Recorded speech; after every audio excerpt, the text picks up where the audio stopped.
Kisyash, Kiprah Panglima Lingga di Kerajaan Aceh. Novel karya Syukri Muhammad Syukri. Dia memancung kepala abang saya, benar meriah.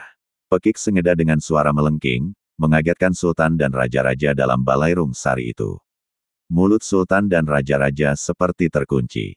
Hening, hanya terdengar desah nafas. Semua saling pandang, keheranan. Lalu, puluhan pasang mata di sana menghakimi sosok lelaki dengan penuh kebencian. Seperti membalik telapak tangan, Raja Lingga yang ke-14 kehilangan pamor, dari seorang raja menjadi makhluk paling nista. Saya selamat dari pembunuhan, tambah Sengeda dengan suara datar. Karena diserahkan kepada orang berhati mulia, Cik Serule. Kata Sengeda dengan suara meninggi. Beliau menyelamatkan saya, disembunyikan di ladangnya, sebut Sengeda sambil menunjuk ke arah Cik Serule. Baju saya dilumuri darah kambing, lalu diserahkan Cik Serule kepada Raja Lingga yang ke-14 sebagai bukti saya sudah dipancung, ungkap Sengeda dengan wajah sedih. Begitulah cara cerdik Cik Serule melindungi saya dari incaran Raja Lingga yang ke-14, tambah Sengeda.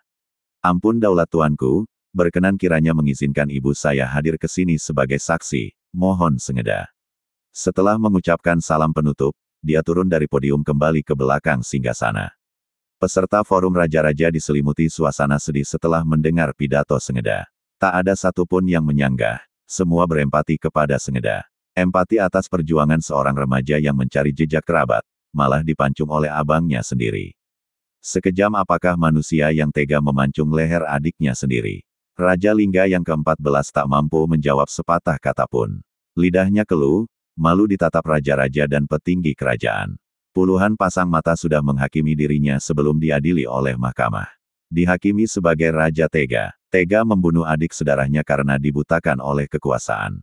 Raja Lingga yang ke-14 dikucilkan oleh seluruh peserta rapat tahunan, semua raja-raja dan petinggi kerajaan menjauh. Tak terkecuali Cik Serule, orang paling dipercaya, juga menjauh tak membelanya. Dia seperti penderita kusta, diisolasi di tengah pesta. Begitulah gambaran pemimpin ketika berada dalam kesepian. Apa benar semua cerita Sengeda, Cik Serule? Tanya Sultan memecah keheningan dalam Balairung Sari itu. Ampun daulat tuanku, semua yang dikatakan Sengeda benar adanya, jawab Cik Serule berdiri sambil membungkuk memberi hormat kepada Sultan. Sultan meminta penjelasan dari Raja Lingga yang ke-14. Raja yang kejam itu mengakui semua perbuatannya. Dia cemburu, kenapa ayahnya mewariskan benda pusaka itu kepada adik, bukan kepada dia selaku abang. Seharusnya, dia pemegang sah benda pusaka. Akhirnya dia kalap, memerintahkan Algojo untuk memancung kepala adiknya demi keinginan memiliki benda pusaka.